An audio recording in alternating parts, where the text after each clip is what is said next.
Hello and welcome to Out of Spec Scootz. I'm Comp. This is the PostJoy S9 fat tire moped style e-bike. They say it's got a 2,000 watt peak motor, but I think it's like a 750 watt motor. 20 amp hour battery at 48 volts gives you about a kilowatt hour of battery power. We'll put it through a range test after this unboxing in another video. We've even got a code for this I'll give you at the end for I think 30 bucks off. Seems like it looks pretty cool. It should be pretty stylish and hopefully capable. We're gonna put it through a bunch of testing. I've got a new style of hill climb test I'm gonna try out. It is sweltering today, so let's get this baby opened up and see what's inside.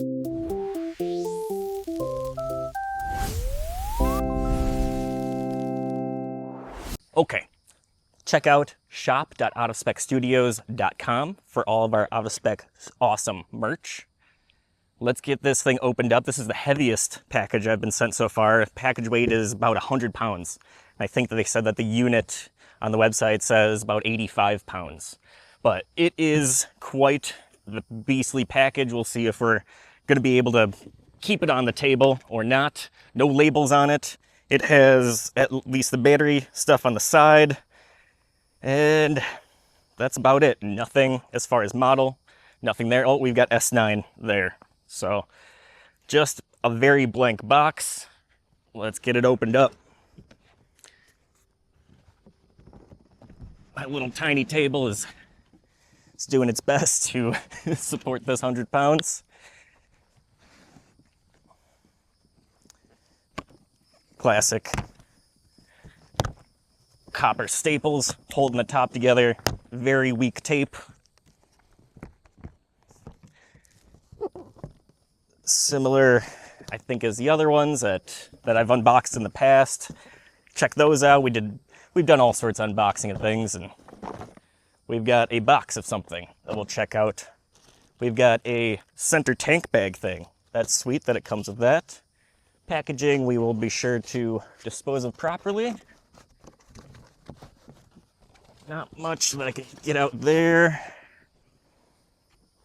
Not much there. So we're going to do our best to work the box back and slide the bike out and keep it on the table.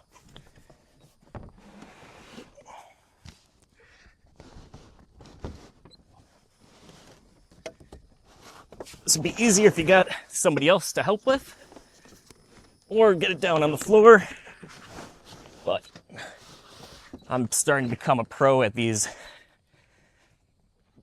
grass clearing weak table unboxings and setup. Okay, very similar to everything else. Decently packaged. Looks like we're gonna have to assemble front tire, but back tire is already on it. Get those in the box right away. Let's see what we got inside here.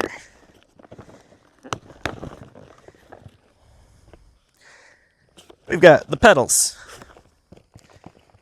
with some of them sometimes have a direction on them. There we go, it's on the end. One says right, one says left. Excellent, cool, kind of, I had one of these and it was like called the Honda tool, but it's kind of an all-around bicycle tool. Super cheap combination lock, another kind of handle, and the charger. Looking at charger is at 54.6 volts, 2 amp, quite typical. Little thing about the charger, how to use it, plug it into the battery. Sometimes these manuals are great, sometimes they are not. Overall, not a bad manual. PostJoy, they have been very awesome to work with so far. All right, we've got a nice little rubber or plastic cap covering that. Zip ties all over.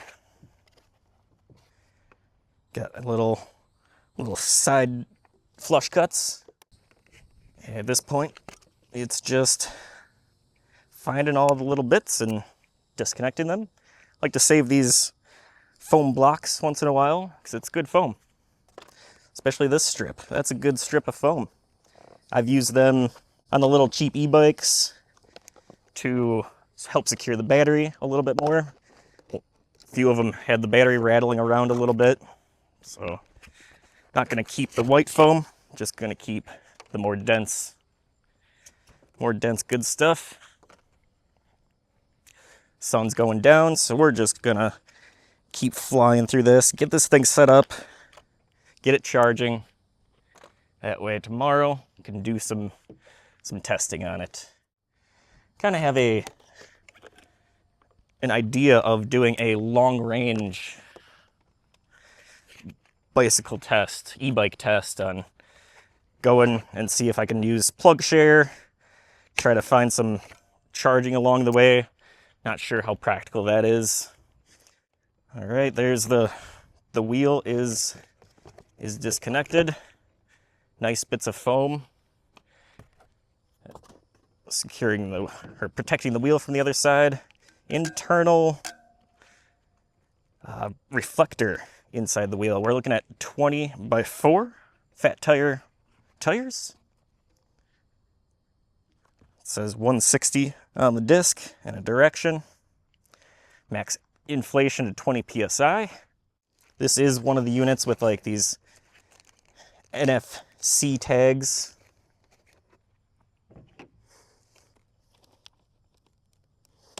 Kind of lame that you got to unlock it every single time, but also kind of cool for security.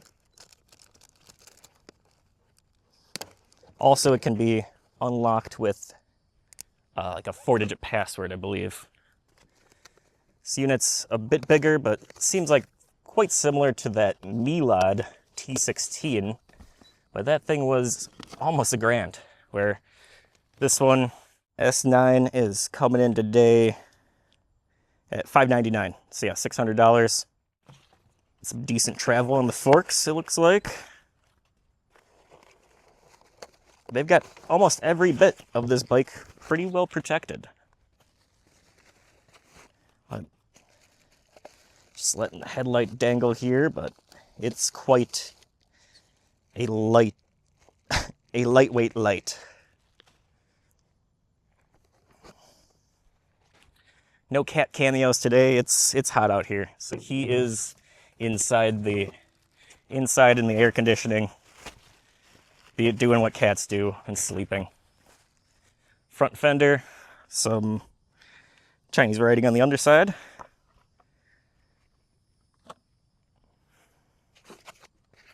Almost got everything off.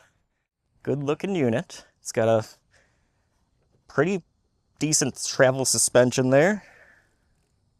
It's going to be a 1-speed. Let's see. It says 750 watts, 48 volts on the motor. Tires are definitely going to need some air, but overall rear brake is pretty true. That there's not much run out on the rear brake. Looking at the kickstand, it's going to be adjustable in any sort. I bet it is already all the way down in the lowest setting. Take a look at that. There is plastic cover for the rear bolts there, which is interesting. So let's see. It did say install the handlebars first. We'll get our handy dandy multi-tool here. We've got a little bit of scuffing on this, but almost just seems like some adhesive there. I assembled some scooters and I put the handlebars on the wrong way. We're gonna do our best to not put this on the wrong way. It's got a twist throttle. Yes, I love to have a twist throttle. Thumb throttle, I mean, to each their own, but I am just not a thumb throttle person. Kind of weakest of this style of tool that I've ever felt, but having a weak tool can sometimes be worse than having no tool at all. But we'll see.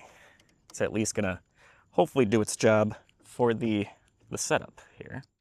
Threads feel nice.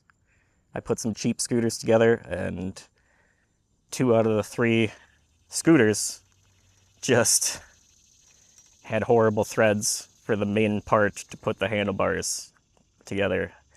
To me, that's a deal breaker, is having bad threads. But overall, looks like these are tapped nicely. Okay, got all 4 started by hand, and then I'm going to use the tool to get them close to tight. I'm going to try to match the gap between the top and bottom gaps so that it's clamped in evenly. Next for the front tire.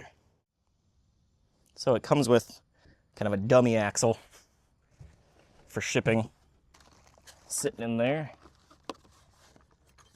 Find our wrenches, 13, 15, 12, and 14. Now you've got yourself a thing of threaded rod and 4 nuts. Nice spare parts. You can use it in a different project. Order of operations that the manual said. What did it say? Was it before? What was it? It was handlebars, wheel, headlight, fender. We will stick to the manual. Lining up the front brake. Spacing and everything looks pretty good. Feels pretty good. No real torque specs for anything, but included tools are pretty decent. So seems like I can get things tightened down pretty well with these little tools, and that's about all the torque that you need. Okay. Not really rubbing on the brake much. Well, just got a call. There's a Porsche EV that's getting delivered. I think they drive them, or this company, they're coming up from Georgia. So got about 20 minutes to keep putting things together here. That is a pretty big bike. Wow. That is a pretty big bike, for sure. Get the pedals out. Look at right. The right-hand side is normal threads. Get those pretty darn tight. The left-hand side is reverse threads. Next, we'll get the fender and the headlight mounted up. One thing I'm noticing back here is some exposed wires and connectors. They look relatively water resistant, but not the best look that they're just kind of hanging out there. Actually, we'll go with the light next. Pretty cool looking light. It's got these little rubber grommets to it. I'm not sure if those will go on the inside or the outside. I think I'm going to put those on the inside. Overall, cool looking unit so far. It's kind of lame that it's the seat is not adjustable, but that's what you get with this moped style of things. And now the fender. Got the 3 screws, 1 long and 2 short. Long one's going to go in the top here. Ooh, that kickstand is pretty straight up and down. So it already wants to kind of do a little bit of a tip over action. This little tool's pretty nice. You can basically rotate it all the way around. This little bag. Sweet little bag, just has a couple of straps to it, even though that there is, it's like some tapped holes up here, which is nice, that you could actually tap something up or run in some screws. But it's a little cute bag. It's pretty nice that it comes with that. Curious on if you got it full of the tools and everything like that, is it really gonna be able to hold itself? But we'll see. Little bag is on as well. So we've got pedals mounted, got handlebars mounted. This phone charger thing, it just has a little Phillips screw. Glad that the threads feel nice. And it seems like it's going to be able to be tightened up pretty good. And this hardware feels pretty solid.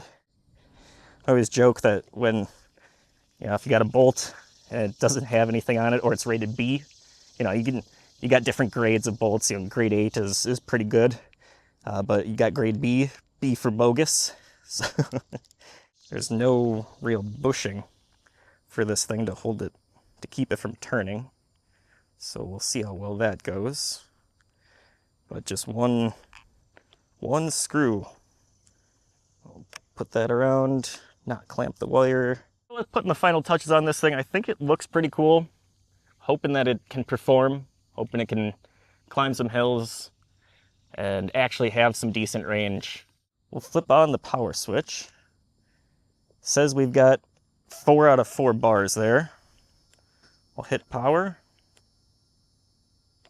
That comes on. NFC unlocks it. Definitely need some air in the tires, but let's see if it rolls. Okay, it rolls.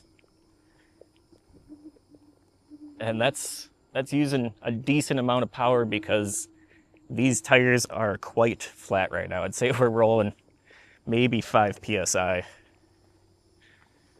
Speedometer on the display is pretty nice. Brakes, it tightens up this whole cable. The whole cable moves when things go. Rear brakes on the right. Let's take a look at what the light looks like. All right, that's a full-on light. It'd be nice if it had some turn signals, but we do have functioning brake light and a motor that goes. So we are in, I believe, the lowest speed right now. So we can, yeah, go up to 5. Oh, it goes a lot faster.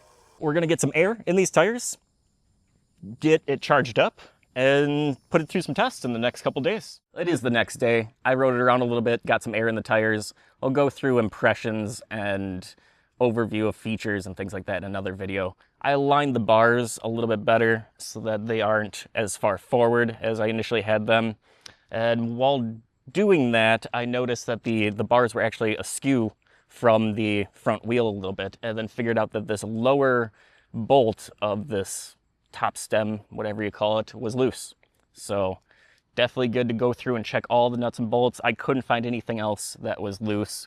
So that's good. Only one thing, but it was on the handlebars, main component. I'm also curious with anything lithium ion batteries, especially lithium polymers are even worse, but lithium ion packs, I want to see what the battery's like, so I've disconnected the battery and I'm going to take it apart. I asked PostJoy if there was any like UL certifications, like a UL 2849 or 2271/2272 that are tied to the battery or the overall build quality of the electronics and everything. And they said, regarding the safety certifications, the S9 has been tested and certified through an independent testing laboratory. However, we are unable to provide the certification documents directly at this time. We can confirm that the product has gone through the required testing process with the lab. So, no UL certifications on this thing, but let's take a look in the battery and see what that looks like. And do not try this at home. Don't disassemble your batteries. It's not a good idea.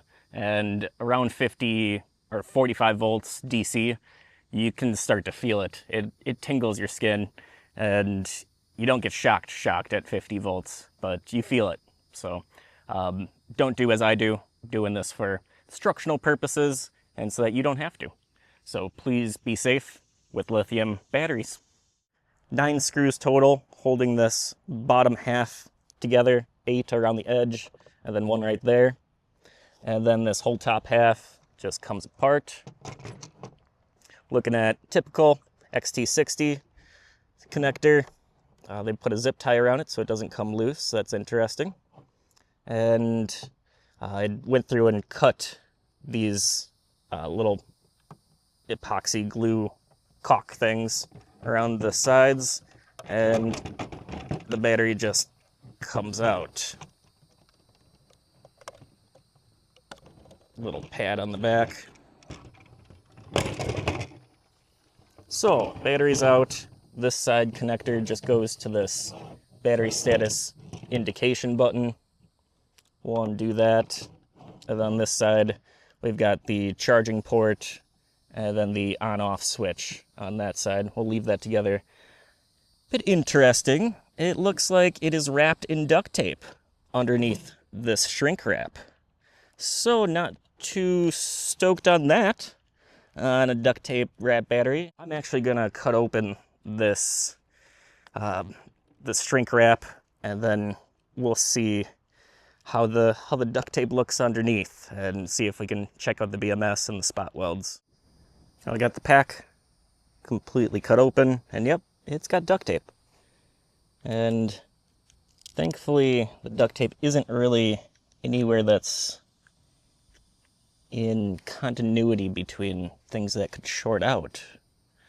But overall, don't like to see duct tape on a battery pack. So completely no-name cells, nothing, no documentation on them. All the spot welds look to be okay. Pretty uniform, but nothing on the cells on that side, nothing on the cells on this side. It's the one side of the BMS. That's what the BMS is stamped. And the different wires going into everything.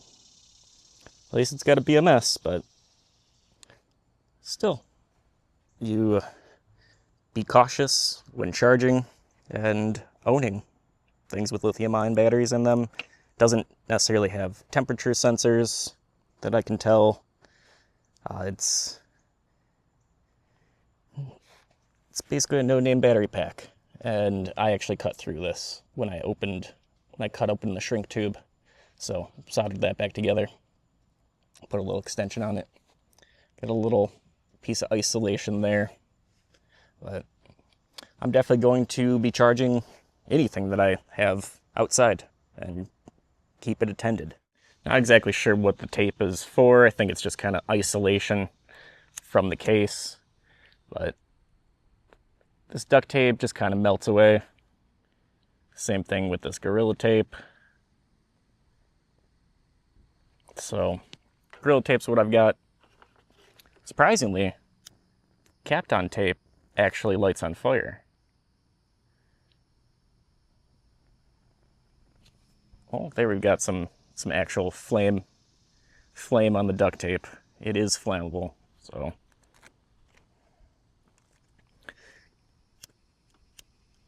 I don't know if I can get the Gorilla Tape to light on fire. Not really. So, going with the Gorilla Tape. So, got Gorilla Tape around the edges. Gonna put it back together. All right, it's back together. I drilled 2 holes in the back to run the XT60 connector out so that I can put like a power analyzer watt meter in line and actually get some current numbers. Let's put it back on the bike and make sure that it still works. Just kind of slots in there. And made sure that there was clearance for that. Battery indicator still goes. Let's turn it on. NFC tag. Well, you gotta change the speed every time, and it is alive. So, didn't ruin the battery. And that balance wire repair should be fine. But definitely going to be charging this thing outside and monitoring it while charging. You can find the link in the description to this PostJoy S9. They set up a discount code. It is OOS30 for $30 off. So pretty sweet. Well, so right now it's coming in at $600. First impression and testing, views or videos to come. Thank you so much for watching Out of Spec Scootz. Have a great day.